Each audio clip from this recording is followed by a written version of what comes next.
Bus ದರ ಏರಿಕೆ ಬಗ್ಗೆ ಸಚಿವ ರಾಮಲಿಂಗಾರೆಡ್ಡಿ ಅವರು ಟ್ವೀಟ್ ಮೂಲಕ ಉತ್ತರವನ್ನ ಕೊಟ್ಟಿದ್ದಾರೆ. ವಿಪಕ್ಷ ನಾಯಕ ಆರ್ ಅಶೋಕ್ ಅವರು ಏನು ಆಡಳಿತದಲ್ಲಿದ್ರು ಆ ಸಂದರ್ಭದಲ್ಲಿ ಎಷ್ಟು ಬಸ್ ದರ ಏರಿಕೆ ಮಾಡಿದ್ರು ಅನ್ನುವ ವಿಚಾರಕ್ಕೆ ಸಂಬಂಧಪಟ್ಟಂತೆ ಸದ್ಯ ರಾಮಲಿಂಗಾರೆಡ್ಡಿ ಅವರು ತಮ್ಮ ಟ್ವಿಟರ್ ಖಾತೆಯಲ್ಲಿ ಅಂಕಿ ಅಂಶಗಳ ಮೂಲಕ ತಿರುಗೇಟನ್ನು ನೀಡಿದ್ದಾರೆ. ಬಸ್ ದರ ಏರಿಕೆ ಬಗ್ಗೆ ರಾಮಲಿಂಗಾರೆಡ್ಡಿ ಅವರ ಟ್ವೀಟ್ ಮೂಲಕ ಸ್ಪಷ್ಟನೆ. ವಿಪಕ್ಷ ನಾಯಕ ಆರ್ ಅಶೋಕ್ ಹೇಳಿಕೆಗೆ ತಿರುಗೇಟು.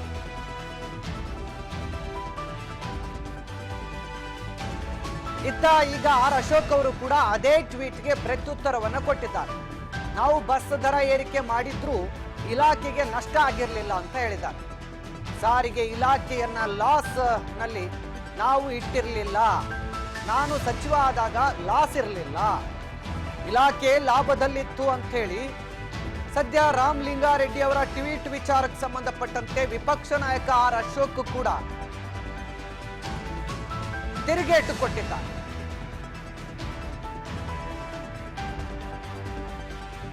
ಆರ್ ಅಶೋಕ್ ಅವರು ಸಾರಿಗೆ ಮಂತ್ರಿ ಆಗಿದ್ದಂತ ಸಂದರ್ಭದಲ್ಲಿ ಬಸ್ ಟಿಕೆಟ್ ದರ ಏರಿಕೆಯ ಅಂಕಿ ಅಂಶಗಳನ್ನ ಬಿಡುಗಡೆ ಮಾಡಿದ ರಾಮಲಿಂಗಾರೆಡ್ಡಿ ಅವರಿಗೆ ಸಾರಿಗೆ ಸಚಿವರಾಗಿದ್ದಂತ ಸಂದರ್ಭದಲ್ಲಿ ಅವರು ಏನು ಸಾರಿಗೆ ಇಲಾಖೆಯನ್ನ ನಿಭಾಯಿಸ್ತಿದ್ರು ಆಗ ಸಾರಿಗೆ ಇಲಾಖೆ ನಷ್ಟದಲ್ಲಿ ಇರಲಿಲ್ಲ ಅಂತ ಹೇಳಿ ಸ್ಪಷ್ಟನೆ ಕೊಟ್ಟಿದ್ದಾರೆ. ರಾಮಲಿಂಗಾರೆಡ್ಡಿ ಅವರ ಟ್ವೀಟ್ಗೆ ಈಗ ತಿರುಗೇಟು ನೀಡಿದ್ದಾರೆ ವಿಪಕ್ಷ ನಾಯಕ ಆರ್ ಅಶೋಕ್. ನಾನು ಸಚಿವ ಆದಾಗ ಇಲಾಖೆ ಲಾಸಲ್ಲಿ ಇರಲಿಲ್ಲ, ಲಾಭದಲ್ಲಿತ್ತು. ಈಗ ಇಲಾಖೆ ಲಾಸಲ್ಲಿದೆ, ಲಾಸ್ಗೆ ತಂದಿಟ್ಟಿದ್ದೀರಿ, ಇಲಾಖೆಯನ್ನ ನಷ್ಟದಲ್ಲಿಟ್ಟಿದ್ದೀರಿ ಅಂತ ಹೇಳಿ ಸಾರಿಗೆ ಸಚಿವರಿಗೆ ತಿರುಗೇಟನ್ನು ಕೊಟ್ಟಿದ್ದಾರೆ ವಿಪಕ್ಷ ನಾಯಕ ಆರ್ ಅಶೋಕ್.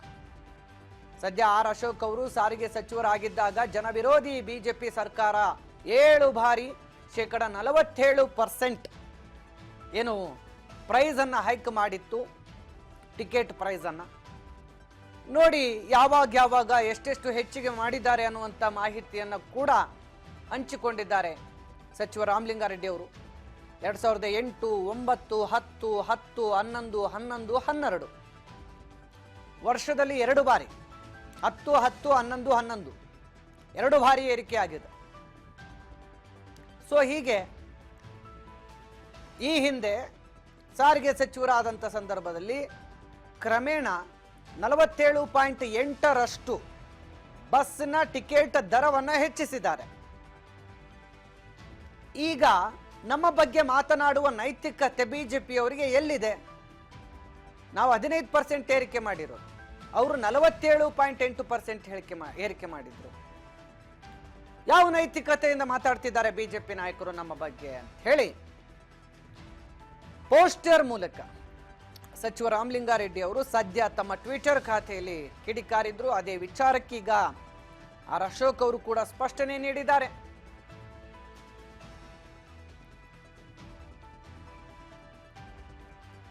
ನಾವು ಇಲಾಖೆಯನ್ನ ನಡೆಸಬೇಕಾದ್ರೆ ನಾನು ಸಾರಿಗೆ ಸಚಿವನಾಗಿದ್ದಾಗ ಈ ರೀತಿ ಇಲಾಖೆಯನ್ನ ನಷ್ಟಕ್ಕೆ ತೆಗೆದುಕೊಂಡು ಹೋಗಿರಲಿಲ್ಲ, ನಷ್ಟಕ್ಕೆ ದೂಡಿರಲಿಲ್ಲ ಅಂತ ಹೇಳಿ ತಿರುಗೇಟು ಕೊಟ್ಟಿದ್ದಾರೆ. ದಾಖಲೆ ಸಮೇತ ಆರೋಪ ಮಾಡಬೇಕು, ಕೇಂದ್ರ ಸಚಿವ ಕುಮಾರಸ್ವಾಮಿಗೆ ಸಿಎಂ ತಿರುಗೇಟು ಕೊಟ್ಟಿದ್ದಾರೆ. ಸದ್ಯ ಕೇಂದ್ರ ಸಚಿವ ಕುಮಾರಸ್ವಾಮಿ ಸರ್ಕಾರದ ವಿರುದ್ಧ 60% ಆರೋಪ ಮಾಡಿರುವ ಬೆನ್ನಲ್ಲೇ ಕೇಂದ್ರ ಸಚಿವ ಕುಮಾರಸ್ವಾಮಿ ಅವರಿಗೆ ಸಿಎಂ ರಿಂದ ತಿರುಗೇಟು. ವಿಪಕ್ಷಗಳದ್ದು ಕೇವಲ ಆರೋಪ ಮಾಡುವುದೇ ಕೆಲಸವಲ್ಲ, ದಾಖಲೆಗಳ ಸಮೇತವಾಗಿ ಆರೋಪವನ್ನ ಮಾಡಬೇಕು ಅಂತ ತಿರುಗೇಟು ನೀಡಿದ್ದಾರೆ. ಆರೋಪಗಳನ್ನ ಸಾಬೀತುಪಡಿಸಬೇಕು, ಕೇವಲ ಆರೋಪ ಮಾಡೋದಲ್ಲ, ಆರೋಪ ಮಾಡಬಾರದು, ಸಾಬೀತುಪಡಿಸೋಕ್ಕಾಗಿಲ್ಲ ಅಂತಂದ್ರೆ ಆಧಾರವಿಲ್ಲದೆ ಆರೋಪ ಮಾಡ್ತಾ ಇದ್ದಾರೆ. ಆಧಾರವಿಲ್ಲದೆ ಆರೋಪ ಮಾಡುವಂಥದ್ದು ಎಷ್ಟು ಮಟ್ಟಿಗೆ ಸರಿ? ದಾಖಲೆಗಳನ್ನು ಕೊಡ್ಲಿ.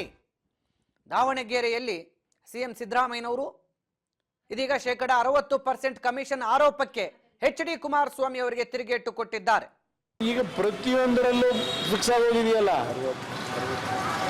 60 ಅವರ ಪಕ್ಷದ ಗುತ್ತಿಗೆದಾರರೇ, ತುಮಕೂರಿನ ಯಾವುದೋ ಒಂದು ಅಸೋಸಿಯೇಷನ್ ಅವ್ರ ಪಕ್ಷದ ಕಾರ್ಯಕರ್ತರೆ 60% ದಾಟಿದೆ. ಅವರೇ ಎಷ್ಟೋ ಪರವಾಗಿರ್ಲಿಲ್ಲ ಅಂತೇಳಿ ಹಿಂದಿನ ಸರ್ಕಾರದ ಬಗ್ಗೆ ಕಾಂಗ್ರೆಸ್ನ ಗುತ್ತಿಗೆದಾರರೇ ಸರ್ಟಿಫಿಕೇಟ್ ಕೊಡ್ತಾವ್ರೆ. ಹೋಗ್ಲಿ, ಅದು ಕಾಂಟ್ರಾಕ್ಟ್ ತಗೋಬೇಕಾದ್ರೆ PWDನಲ್ಲೋ ಇರಿಗೇಷನಲ್ಲೋ ಮಾಡ್ಕೊತಿದ್ದು ಇವ್ರುಗಳು ಲೂಟಿ ಹೊಡಿಯೋದೊಂದು ಭಾಗ ಹೊಡಿತಿರೋದು. ಈಗ ಮನೆ ಹಂಚಿಕೆ ಮಾಡಬೇಕಾದ್ರೂ ದುಡ್ಡು ಕೊಡ್ಬೇಕಂತೆ. ಹಿಂದೆ ಯಾವನ PDO ತಗೊಳ್ಳೋನು 1,20,000 ರೂಪಾಯಿಗೆ ಕಮಿಷನ್ ಅಲ್ಲಿ ಹಳ್ಳಿಲಿ ಆ PDO ತಗೊಳ್ಳೋನು. ಈಗ ವಿಧಾನಸೌಧದಲ್ಲೇ ಶುರು ಆಗೋಯ್ತು. ಈಗ ಮಂತ್ರಿಗಳಿಗೆ ಕೊಟ್ಟು ಮನೆ ರಿಲೀಸ್ ಮಾಡಿಸ್ಕೋಬೇಕು.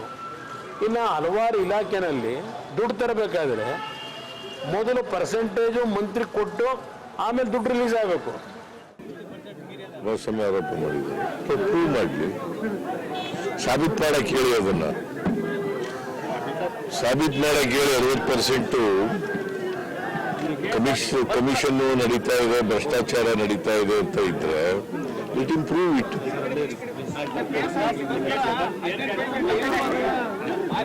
ಬರೀ ಆರೋಪ ಮಾಡೋದಲ್ಲ, ಆರೋಪ ಮಾಡಿದ ಮೇಲೆ ಅದನ್ನ ಸಾಬೀತು ಮಾಡಬೇಕಲ್ವಾ? ಆರೋಪ ಮಾಡಿದ ಮೇಲೆ ಅದನ್ನು ಸಾಬೀತು ಮಾಡತಕ್ಕಂಥ ಕೆಲಸ ಮಾಡಬೇಕಲ್ವಾ? ಬರೀ ವಿರೋಧ ಪಕ್ಷದವರು ಬರೀ ಆರೋಪಗಳು ಮಾಡೋದೇ ಕೆಲಸ ಅಲ್ಲ. ಆರೋಪಗಳನ್ನು ಮಾಡಿದ ಮೇಲೆ ಆರೋಪಗಳನ್ನು ಸಾಬೀತು ಮಾಡತಕ್ಕಂಥ ಕೆಲಸನೂ ಕೂಡ ಮಾಡಬೇಕು ಮತ್ತು ಆರೋಪಗಳನ್ನ ದಾಖಲಾತಿಗಳ ಮೂಲಕ ಮಾಡಬೇಕು. ದಾಖಲಾತಿ ಇಲ್ಲದೇನೆ, ಆಧಾರ ಇಲ್ಲದೇನೆ ಆರೋಪಗಳನ್ನು ಮಾಡಬಾರದು. ಮೋಸಮ ಆರೋಪ ಮಾಡಿದ್ದಾರೆ, ಪ್ರೂವ್ ಮಾಡಲಿ.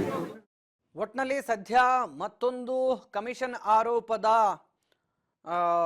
ಒಂದು ಜಟಾಪಟಿ ಶುರುವಾಗಿದೆ ಸರ್ಕಾರದ ಮಟ್ಟದಲ್ಲಿ. HD ಕುಮಾರಸ್ವಾಮಿ ಅವರು ಈಗ ಸರ್ಕಾರದ ಮೇಲೆ ಹೊಸ ಬಾಂಬ್ ಸಿಡಿಸಿದ್ದಾರೆ. 60% ಕಮಿಷನ್ ಪಡೆಯುವ ಸರ್ಕಾರ ಆಗಿದೆ ಇದು. ಈ ಹಿಂದಿನ ಸರ್ಕಾರವನ್ನ ಎಷ್ಟೋ ಬೆಟರ್ ಇತ್ತು ಅಂತೇಳಿ ಆ ಪಕ್ಷದ ಕೆಲ ನಾಯಕರೇ ಹೇಳಿದ್ದಾರೆ. ಈಗ ಇದು ಬಹಳ ಸ್ಪಷ್ಟವಾಗಿ ಕಾಣ್ತಾ ಇದೆ. ಈ ಮನೆ ಹಂಚಿಕೆಗೆ ವಸತಿ ಇಲಾಖೆಯಲ್ಲೂ ಕೂಡ ಬಹಳಷ್ಟು ದೊಡ್ಡ ಮಟ್ಟದಲ್ಲಿ ಭ್ರಷ್ಟಾಚಾರ ನಡೀತಾ ಇದೆ. ಈ ಭ್ರಷ್ಟಾಚಾರಕ್ಕೆ ಸಂಬಂಧಪಟ್ಟಂತೆ ಏನು ಸರ್ಕಾರ ಈಗ ಬಹಳ ದೊಡ್ಡ ಮಟ್ಟದಲ್ಲಿ ಮಿತಿಮೀರಿದ ಒಂದು ನಡೆಯನ್ನು ಅನುಸರಿಸ್ತಾ ಇದೆ. ಇದು ಬಹಳ ಜನವಿರೋಧಿ ಸರ್ಕಾರ. ಈ ಸರ್ಕಾರ ಆದಷ್ಟು ಬೇಗ ತೊಲಗಬೇಕು ಅಂಥೇಳಿ HD ಕುಮಾರಸ್ವಾಮಿ ಅವರು ಮತ್ತೆ ಸರ್ಕಾರದ ವಿರುದ್ಧ ಹರಿಹಾಯ್ದಿರುವಂಥದ್ದು. ಈ ಬಗ್ಗೆ ಪ್ರತಿಕ್ರಿಯೆ ಕೊಟ್ಟಂತ CM ಬರೀ ಆರೋಪ ಮಾಡೋದಲ್ಲ, ದಾಖಲೆಗಳನ್ನು ಇಡ್ಲಿ, ಸಾಬೀತುಪಡಿಸ್ಲಿ, ಆಮೇಲೆ ಮಾತಾಡ್ಲಿ. ಸುಮ್ಮನೆ ಆರೋಪ ಮಾಡಬಾರ್ದು. ಸುಮ್ಮನೆ ಆರೋಪ ಮಾಡೋರಿಗೆ ಏನು ಉತ್ತರ ಕೊಡೋದು? ಸೊ ಒಟ್ಟಿನಲ್ಲಿ ದಾಖಲೆಗಳಿದೆಯಾ ಅವ್ರ ಹತ್ರ? ಪ್ರೂವ್ ಮಾಡಲಿ ಅವರು. ನಾವು 60% ಕಮಿಷನ್ ಪಡೆದಿದ್ದೀವಿ ಅನ್ನೋದನ್ನು ಅವರು ಪ್ರೂವ್ ಮಾಡಲಿ. ಪ್ರೂವ್ ಮಾಡೋ ತಾಕತ್ತಿದ್ರೆ ಮಾತಾಡಬೇಕು, ದಾಖಲೆಗಳಿದ್ರೆ ಮಾತಾಡಬೇಕು. ಸುಮ್ಮನೆ ಯಾಕೆ ಮಾತಾಡಬೇಕು? ಆರೋಪಗಳು ಸುಮ್ಮನೆ ಮಾಡೋದು ಎಷ್ಟು ಮಟ್ಟಿಗೆ ಸರಿ ಅಂತ CM ತಿರುಗೇಟು ಕೊಟ್ಟಿದ್ದಾರೆ.